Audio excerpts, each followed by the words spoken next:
What's happening, everybody? Video number 2 for the day on this hot and heavy, sticky, thunderstorm threatening Sunday. Today's video, well, this video, because I already made a video today. This video is gonna be more so a how-to video.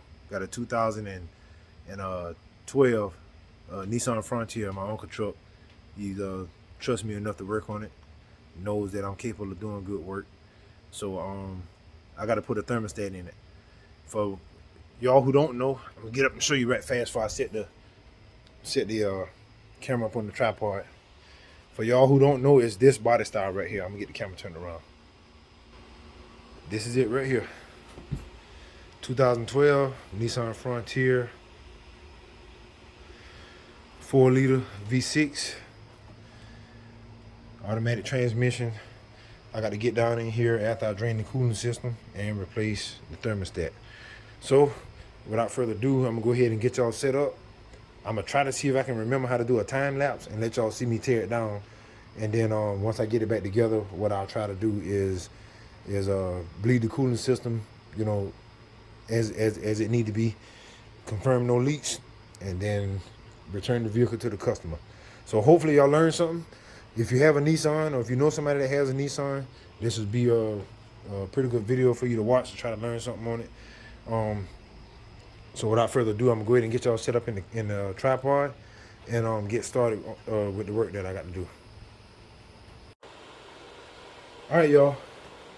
What I've done so far was I went ahead and unhooked the mass airflow meter, loosened up the first clamp that's going to the throttle body, and what I'm gonna do is I'm gonna pull the air box and all that off as an assembly.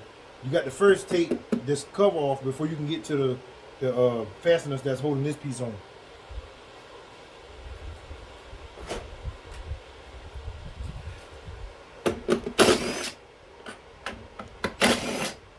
By the way, I have not drained the cooling system yet. I'm gonna either put that in the video or I'm not. I don't know yet. But that's another thing that you have to do.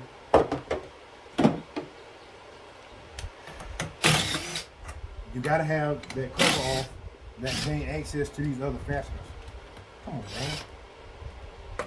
Sometimes that bolt like to stick to the rubber that's on this throttle body air inlet tube, I'll say. Just kind of be patient, be gentle with it, and then normally they'll come on off. All right, now I gotta get down in here. Well, you know what? Just because I'm gonna get the air box out the way too, because I just might have to work over that way.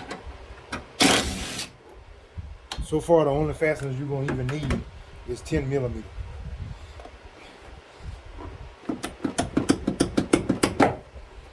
All right. Now, let's see if I can get my light moving. Going that way, because that's where the thermostat is. Let me get my other light where I can show y'all what I got to work with.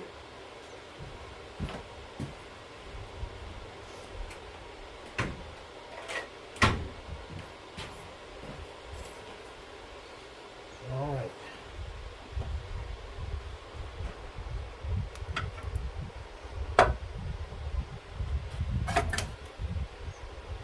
I know it looks a little crazy to y'all on camera, but I'm doing the best with what I got. That's a good shot right there. All right, let me get y'all out of the tripod and show y'all what I did.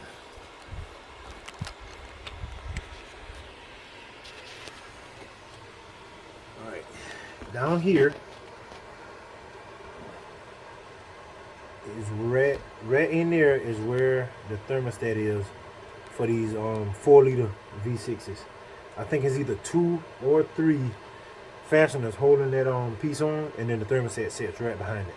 So I'm gonna go ahead and, just to shorten up the video, I'm gonna drain the coolant and then I'm gonna get ready to take that off. And once I do, I'll show you all the cleaning process and prepping it for it to go back on, and then bleeding the cooling systems and checking the gauge to make sure it's not overheating.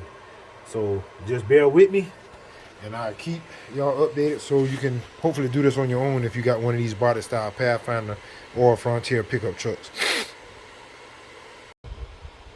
All right, y'all. I got the coolant draining up under the truck. Got my pan up under there. I'm gonna go ahead and try to see if I can get these 3 10mm bolts out.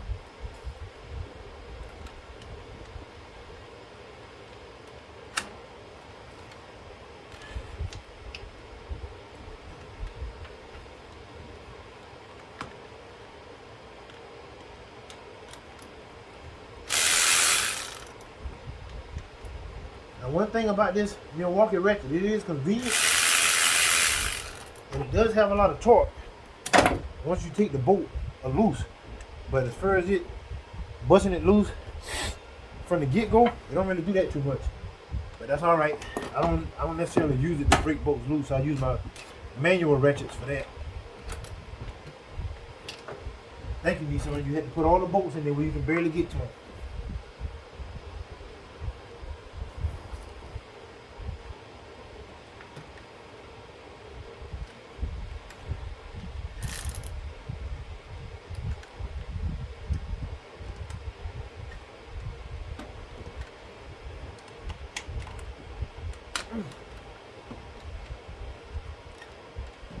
Come on.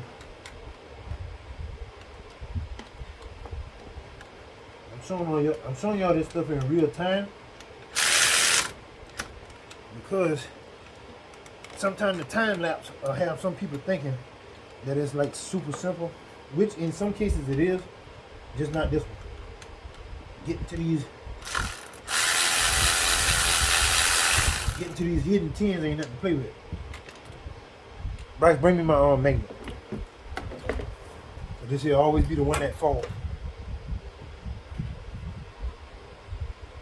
Thank you, sir.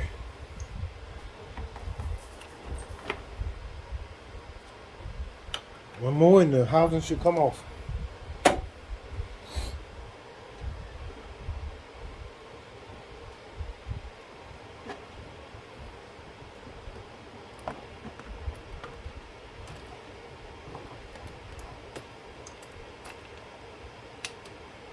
Now, once I get the housing off from the motor, because the thermostat comes made into the housing.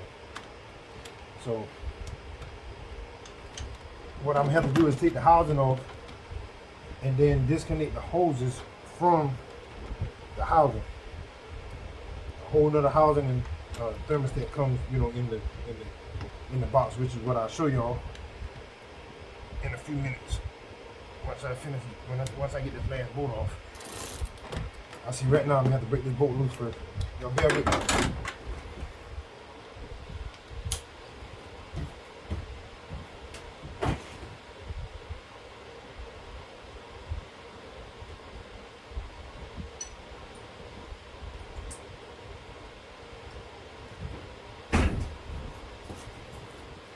Alright, y'all, I'm sorry about that.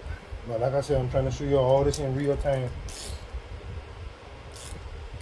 And you just ratchet to break the bolt loose, and then I'll put my Milwaukee down and they're ticking on off.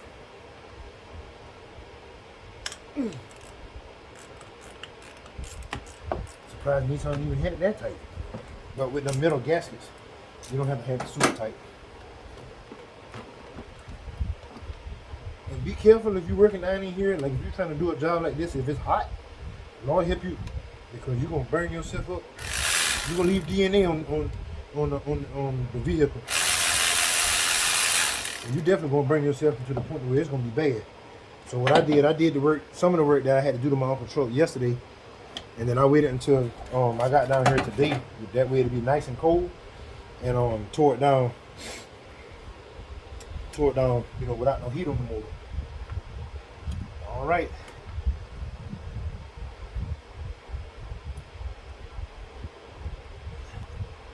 I got it disconnected from the engine. Now I got to fish it out of these AC lines so y'all can get a good look at it. I hope that you see it now. I forgot how I had the camera position. But this is the metal gasket that normally comes with it from the factory. I'll set that there. And let me get some pliers where I can take them hoses off.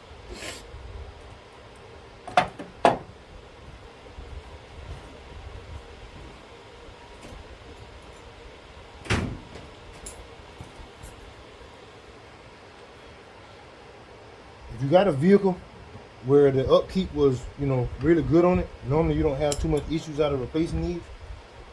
My uncle is not the type of cat that would like to keep his vehicle any kind of way inside it or out. So normally his stuff be pretty easy to work on. But Bryce, you all right?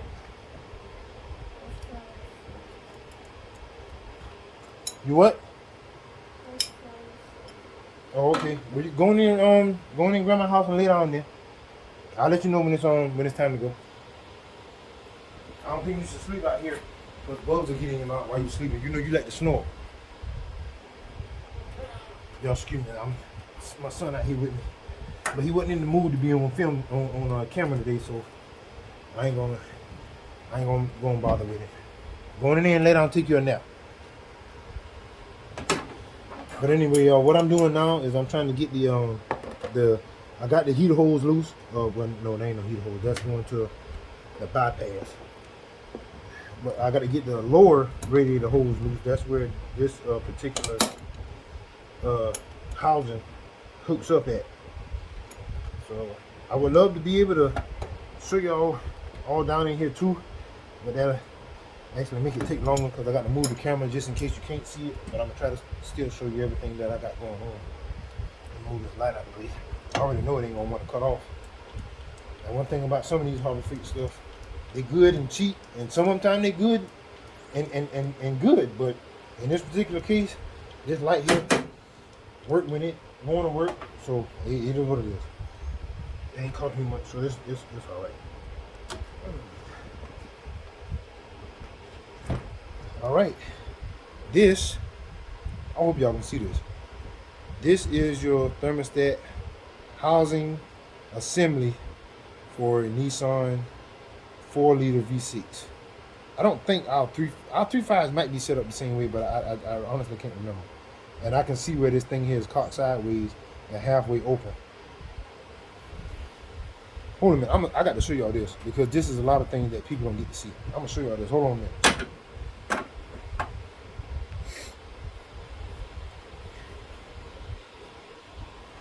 All right, y'all, I'm getting y'all out the tripod right now. Now, this thermostat is cold, so it should be closed all the way around. But you see right there, let me see if I can get that light up on that. You see how at the bottom of that O-ring, where you can actually see some of the under the hood, it ain't closed all the way. That's one of the reasons that he had trouble code P0128 thermostat function had set and it had the engine light on, and it was because coolant was flowing and causing the engine to take a little bit longer to heat up, and that's gonna always set a trouble code because the ECM is set with certain parameters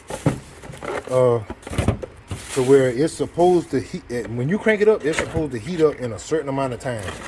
If it doesn't, then it's going to set a trouble code for thermostat function. And I always make a habit of doing stuff like this here so I can, make sure everything is the same and it's designed the right way and whatnot. Compare everything before I try to put it on. Now, as you can see in here, you see it closed. Ain't no coolant going through that until the thermostat actually opens. But on this OEM thermostat, it's just done gave up the ghost. See how you can see stuff through it? So out with the old or the bad and in with the good. So I'm gonna go ahead and prep this one and I'm gonna get ready to bolt it back up. And just to shorten the video, I'll crank it back up when it's, I'll cut y'all back on. Somebody crank it back up. I'll cut y'all back on when it's time for me to crank it up and bleed the cooling system. All right, y'all. I want to show you one more thing before I put this on. If you can, take you a small amount. I'm talking about Lila. If you know what Lila is and you're from the country, if you're from the country, you should know what Lila is. But Lila, minute amount. Just layer that little gasket that come in the kit. One side of that gasket is got an adhesive on it. It's designed to stick to the actual housing. And what I like to do, you ain't got to do it. I like to do it for extra insurance, just to make sure it get a good seal and I don't have to worry about no coolant leaks. Because in my profession, you only get paid to work on stuff once. I don't deal with comebacks well. So I'm gonna go ahead and get this here get that hose put back on it, and I'm gonna get it bolted into place. Just so I don't have to fight it while I'm under here.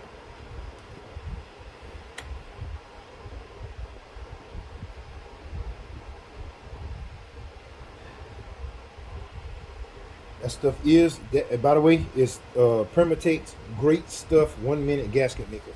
That's what I use. I don't just get the black or the gray or whatever. That's a tube of that Permatate's 1 minute gasket maker if you want to know.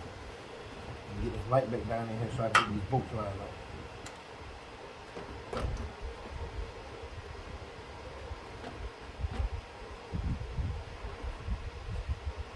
On second thought, just so I can maneuver this thing without no foolishness, I'm gonna take the radiator hose back off. I forgot I had to fight with one like that before at the job.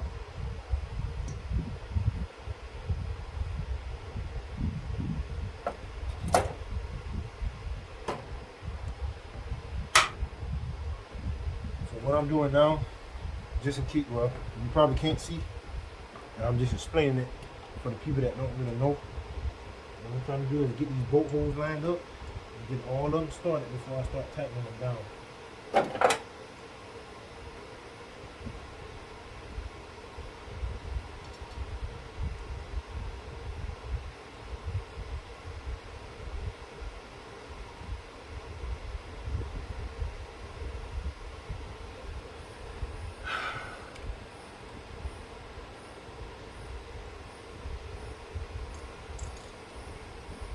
Crazy place to put a thermostat, I can tell you that much, but I guess if all this stuff was easy to do, then it'd be more besides me and a handful of other people doing this kind of work for a living.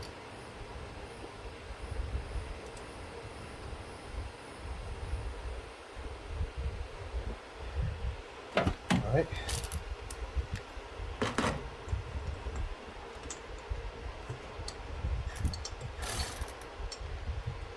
No, no. Back up.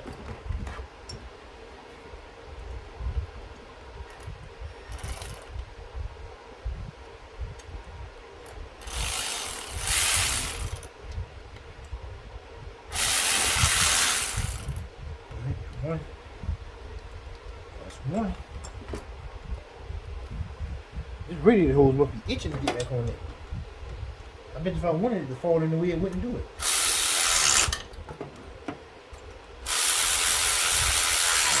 There we go. Now I'm gonna hit this one again since it wanted to act funny.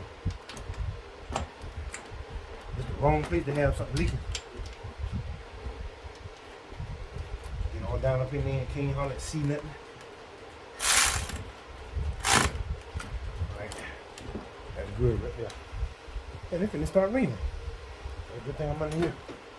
Alright, now I'm gonna put the other hose on first, the smaller one. I hope y'all can see it. I can't remember. Y'all got the camera set there. I thought I set it up the way y'all can see. The way you can actually look at me working on it. I know some of these people on YouTube, they do magic. They cut you on 1 minute and everything is torn down or whatever, and then when they cut you in the next, all the work done been done. And then it's supposed to be a how-to video. Man, what you did, what tools you used. I mean, how we supposed to learn from that?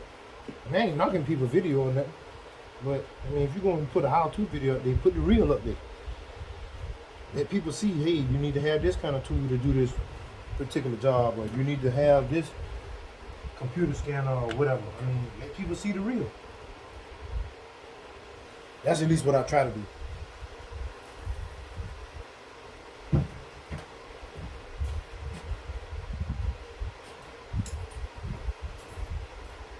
All right, I'm gonna get this clamp turned around and get it on this lower radiator hose. And then what I'm gonna do is, the next time I cut y'all back on, it's gonna be running. I'm gonna put the fuel funnel on the radiator. Actually, I can't. I forgot this here it's got two not radiator caps, but two pressure caps. So I can't do it. I'm gonna have to add it little bit by little bit with the heat on it. I'll tell y'all about that once I get to that point.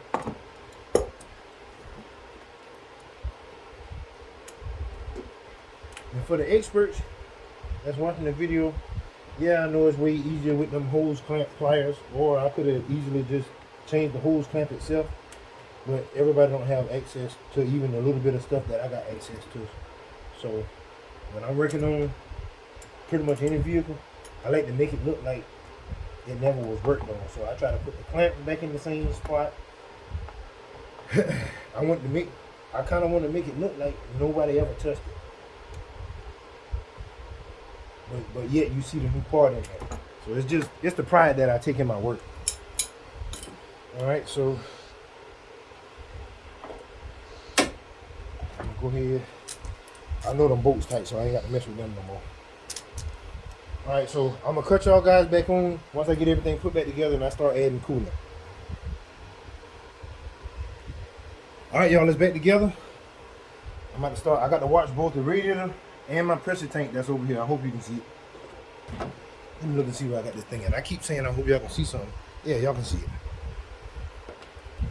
All right, we got 50-50 mix. I think these trucks, with it being a 2012, I think they started putting that blue, they meaning Nissan, we started putting that blue coolant in all our vehicles, which is pretty much the same thing. It's just pre-mixed antifreeze coolant the way you didn't have to add no water. The trick to that though is you got to buy more of those if you're doing any kind of major repair on your cooling system, because if you can't add water, you can only add those jugs, and that's only 1 gallon. So you may have to buy 2, possibly 3 jugs to fill up the cooling system properly whenever you're doing some type of repair on it. So just keep that in mind if you drive a newer model Nissan. I don't know if it goes the same for all the other makes and models. You have to check with, look at your specs, or go to your local mechanic that you trust and see what they say. But I've been working with Nissans for a number of years, and I don't know everything about them, of course, but I've been working with them enough to know some things about heart. So I'm gonna go ahead and get this filled up. I'm trying to watch the jug over there as well, because all I did to drain the cooling system was took the I don't know, they call it a pet cock out of the radiator. I didn't like pull the hose off to let the coolant out that way. I wanted to make it as little of a mess as possible. It might not mean much on this dirt, but if you got a nice shop that you're trying to keep clean and keep things in place, you definitely want to make sure that you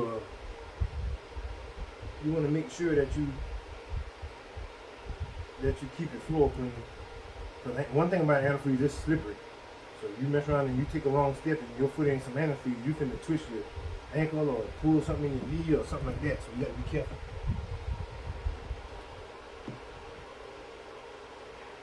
Alright, just as I told y'all, this one jug wasn't enough. Thank God I got a little bit of stuff from the dealership. I just put that in it just to top off my uncle's system. So just bear with me.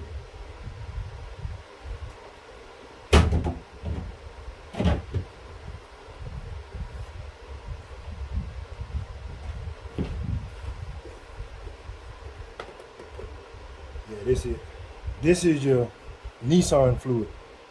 Blue, it's blue in color, 50-50 pre-diluted. Tells you on the jug, do not add water. That's why, because it's already pre-mixed. You're gonna see that it looks a different color, but it don't make no difference. It's most aftermarket coolants, antifreezes or whatever you want to call them, they make the type that'll mix with any color. I was just making sure I didn't put like no straight concentrated antifreeze in it. So what I'm gonna do is I'm gonna finish topping this off, and I'm gonna crank it up and get it running, and then I'll cut y'all back on. All right, y'all got it running, and I know you probably don't want to hear this with it being like 1,000,000 degrees outside, but the easiest way to bleed our cooling systems, I think, is go ahead and cut the heater control knob on full hot, and then crank the truck up, or the car in whatever case, whatever the vehicle is, crank it up and let it circulate. And that's normally one of the best ways to bleed air out of our system.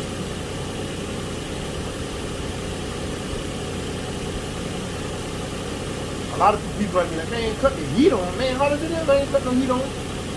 Some vehicles have what's called heater control valve, and if it's set to where the AC is on, a lot of times they won't allow coolant to flow through the heater core. So you gotta keep that in mind. This vehicle I don't think is equipped with that, but at the same time I'm still trying to keep my eye on watching. That's why I cut the heat on. Because if the heat hot, that means that you got good flow through the cooler system, good flow through the heater core, and hopefully you ain't got no leaks, and then you're good to go.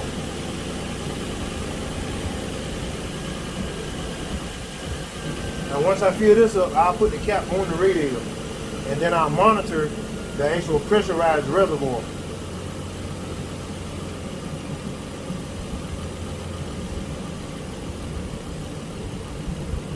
Alright, it's starting to fill up now. I hope y'all can see where it's at. It's drinking it a little bit, but it's starting to get full, so I'm watching the reservoir, and at the same time, like I said, adding coolant. So once this gets where I want it at, which it is, put this cap on. That's all it does. There ain't no spring or nothing in it. Now I'm gonna keep my eye on this one.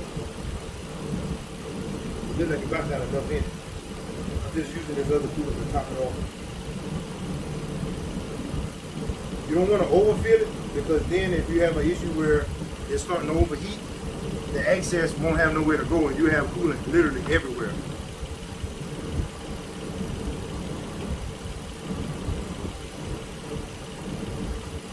Right. Still can't get this crazy light to go off, but it'll be all right. Sorry if I'm lying, though.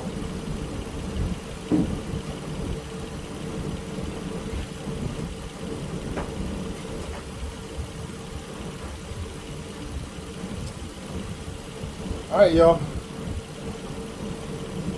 Got it running. Well, actually, I do get that light. The peep down in here, since the light want to stay on, I put it to work.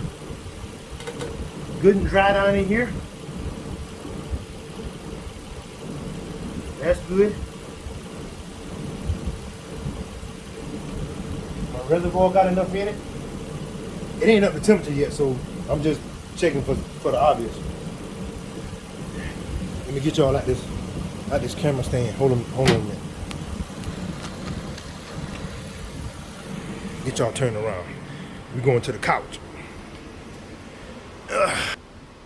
All right, y'all. I'm gonna go ahead and close the video out so I can go ahead and let my uncle know what his bill is, and shut down this shop and get ready to go home. So hopefully you learned something. This same procedure is for the, I forget the year model, but it's the body style of Frontier, Nissan Frontier, whether it's a Pro 4X, whether it's a base model, it don't make no difference, but it's got to have the 4-liter V6 in it. The Pathfinder the same way. I know certain body styles, certain years of that body style, I want to say in 08 or maybe 12, I forget, they had the 5.6 V8 in it. That's a whole nother process as far as putting a thermostat in it. But it's got a 4-liter V6, whether it be Xterra, Frontier, Pathfinder. I think that was it that we did the 4-liter V6 in. That's how you put the thermostat in it. Now I know this video went a little long, and I apologize for that, but hopefully if you made it to this point, if you got a Nissan with that type of engine in it, you'll know how to put a thermostat in it now. So like I always say, be blessed, be encouraged, keep wrenching. I'll see y'all.